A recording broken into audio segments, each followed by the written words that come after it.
Quatrième chose à faire pour vivre environné de la bonté de Dieu et se détendre, après avoir attaqué à la racine 4 des croyances qui nous affectent et qui causent le surménage en nous, eh bien la quatrième chose, c'est simplement ajuster nos valeurs. Alors ajuster nos valeurs, ça correspond aussi à choisir Jésus-Christ comme notre bon berger et à construire notre vie sur sa personne et donc aussi ses valeurs. Pourquoi je parle d'ajuster nos valeurs? Parce que réduire l'agitation dans votre vie implique nécessairement de changer votre manière de voir les choses, de vivre les choses, de dire et de faire les choses. Donc vous devez vous poser la question, qu'est-ce qui est vraiment important dans ma vie? Est-ce que c'est impressionner les autres? Est-ce que c'est d'être au même niveau que mes voisins les Dupont? Ou est-ce que c'est vivre dans la paix de Dieu et vivre aussi dans le repos de Dieu? Alors, Jésus va droit au but, comme souvent d'ailleurs. Hein. J'aime bien les questions que Jésus pose. À quoi sert-il à un homme de gagner le monde entier si c'est au prix de sa vie? Et pourtant, c'est souvent ce qui se passe. À quoi sert-il à un homme d'être l'homme en couverture du Time Magazine s'il perd sa famille, sa femme, ses enfants ou s'il perd sa propre vie? Alors, récemment, j'étais en conversation avec un ami pasteur qui m'expliquait qu'il avait une solide éthique de travail. Et je me suis dit, qu'est-ce que tu veux dire par une solide éthique de travail? Il me dit, travailler 80 heures par semaine. Alors, bien que j'ai un immense respect pour ce pasteur-là, sachez que un livre a été écrit, je ne sais plus le titre par contre, par des médecins sur les effets du stress et du trop de travail. Et ils disent qu'il y a un lien direct entre le nombre d'heures trop travaillées et votre forme. Ils disent, sur des faits scientifiques, que nous ne sommes pas faits pour travailler 55 heures par semaine plus que 3 semaines de suite. Ils disent que si nous travaillons 55 heures par semaine, 3 semaines de suite, nous perdons 30% de notre efficacité et ça fait que comme si nous travaillions 38 heures. Alors, beaucoup pensent aujourd'hui que travailler est un sujet neutre, sans tenant, sans aboutissant, sans impact, sans conséquence, une sorte de vérité subjective. Après tout, il y en a qui travaillent 35 heures, il y en a qui travaillent 50 heures, il y en a qui travaillent 70 heures. La vérité, c'est que la vérité établie par les médecins, c'est que le trop de travail a un impact négatif sur tout dans votre vie. Ça a un impact négatif sur votre vision des choses, sur vos pensées, sur vos émotions, sur vos humeurs, sur vos attitudes, sur votre psychisme, sur votre esprit, sur votre âme, sur votre cœur. Et l'inverse est vrai aussi. De ne pas travailler suffisamment aura un effet sur votre pensée, vos humeurs, vos attitudes. En fait, le travail, c'est la santé, mais dans une certaine proportion. Hein, on va dire entre 35 et 45 heures par semaine.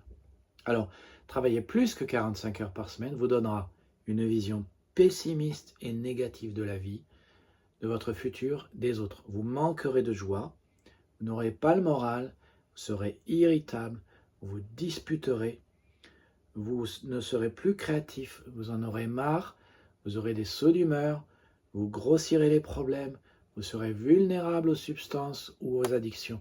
Ils ont listé 25 conséquences négatives. La conclusion de ce livre, c'est que nous devons calibrer notre travail, sinon c'est lui qui nous calibrera, nous dirigera et nous détruira. C'est un peu comme les dépenses. Si vous ne les calibrez pas, elles finissent par dépasser, par vous diriger et par vous détruire. Et vous ne serez plus le maître. Donc vous devez choisir qui dirige votre vie, si c'est votre travail, si c'est vos finances ou si c'est votre bon berger. Et si vous voulez que ce soit le bon berger, il vous faut calibrer votre travail et aussi donc votre repos. Lorsque vous choisissez de calibrer votre vie de travail et ou vos finances, vous choisissez qui vous dirige. Et si vous voulez que votre vie de travail ne soit pas trop pleine de travail, il vous faudra donc y mettre autre chose, dont du repos. Et la vie que le bon berger vous offre est une vie d'équilibre et de repos. Ce que vous faites ne doit pas vous détruire. Or, travailler trop vous détruit. Et la seule manière de faire que vous résistiez au trop de travail, c'est de calibrer du repos et de calibrer d'autres choses qui vont remplir votre vie. La seule manière de faire qu'un ballon résiste à l'atmosphère, c'est de faire en sorte qu'il ait de l'air dedans. Si vous voulez que votre vie ne soit pas que du travail, vous devez y mettre autre chose.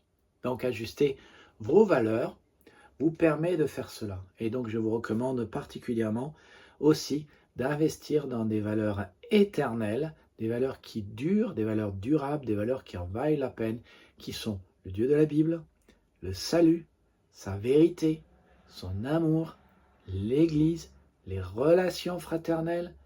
Sans relations fraternelles, tout ce que vous croyez est vain. C'est les relations fraternelles qui nous aident à progresser.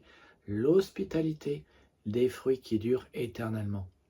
Rappelez-vous ce que la Bible dit, les choses visibles sont passagères et les invisibles sont éternelles. Donc, je vous encourage aussi à maintenir le temple du Saint-Esprit que vous êtes en mangeant sainement, en évitant l'alcool, en faisant du sport sur une base régulière.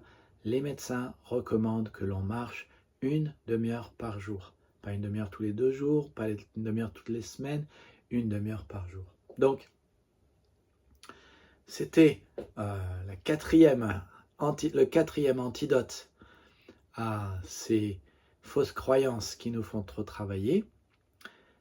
La 5e antidote, c'est d'échanger notre inquiétude contre la paix de Dieu. Et on va regarder ensemble cela. Abonnez-vous. Rejoignez-nous à unnouvelleenglise.fr. Nous sommes une église différente des autres, mais nous voulons suivre Jésus-Christ en toute humilité et être son disciple. Nous sommes une église où, puisque Jésus a dit « Demeurez dans ma parole », si vous demeurez dans ma parole, vous serez vraiment mes disciples.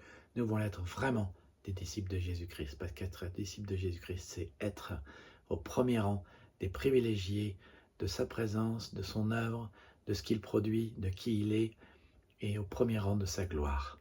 Que Dieu vous bénisse et à bientôt.